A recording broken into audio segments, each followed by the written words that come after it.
recognition is stronger, and the person will know I am in a band. Actual conversation. Dude in the airport. Hey, hey, hey! Actually yelling at me and then grabbing my shoulder to get my attention. You're that guy in that band. You're in a band, right? Me, a tiny bit annoyed at being grabbed waiting in line for coffee. I am. Dude in the airport. Which band? Me. I'm in Anthrax. Dude in the airport. Nope, that's not it. I'm not really sure how to answer that, so I don't. It's not like I have a business card to prove it. Scott Ian, Anthrax. And this never happens in a record store where I could go grab a record out of the racks and show them. Then there are the people who I think are actually fans, just very confused. I've had so many people ask me over the years, aren't you the singer of Anthrax? This is so confusing to me. I look nothing like Joey Belladonna. And aren't you the bass player of Anthrax? I look nothing like Frank Bello. Those guys have flowing locks of luxurious hair, and I have a stubbly egg for a head. So no, I'm neither of those guys. And I don't take the time to explain all of that and what I actually do in the band. Remember, these conversations are usually happening when I'm catching a flight or eating dinner with my family, and it's neither the time nor the place. I know a lot of these people who have made those mistakes have probably gone home and grabbed an Anthrax record, looked at the picture on the album and said, he couldn't just tell me he was the rhythm guitar player? What a dick! No, I couldn't tell you. It's not my responsibility. And maybe don't interrupt my conversation with my son about who would win in a fight between Batman and Darth Vader. Oh, and also, I would never walk up to Steve Harris.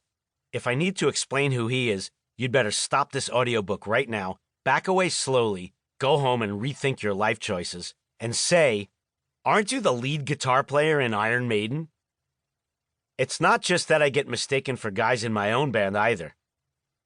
Back in the early 2000s, there was a band from Los Angeles who got really big, and seemingly every time I got in a taxi, the driver would look at me in his rearview mirror and do a stunned double take and yell, System of a Down!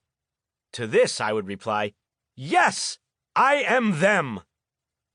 System of a Down are made up of 4 Armenians, and I guess there were a lot of Armenian taxi drivers in Hollywood in the early 2000s. At least this case of mistaken identity made sense because System's bass player Shavo was bald and also had an abnormal beard, so I understood. I would always go with this one because who am I to bum out the nice taxi driver? Who am I? I'm the prick, remember? I could act like a total jerk, and Shavo would get the blame. And then I see Shavo and he tells me, you know how many times people come up to me and ask if I'm Scott Ian? Oh, really? I mischievously answered. And then Shavo says, yeah, and then I act like a dick and they get pissed at you. Shavo wins. All of this pales in comparison to a story my father-in-law told me. I also don't assume everyone knows that my father-in-law is Meatloaf. So if you didn't know, now you do.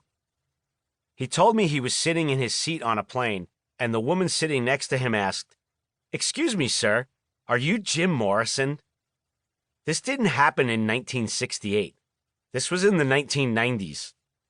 Meat stared at this lady and finally said to her, yes, I am. I am Jim Morrison. That's why Meatloaf is my hero. This whole confusion bit doesn't bother me all that much.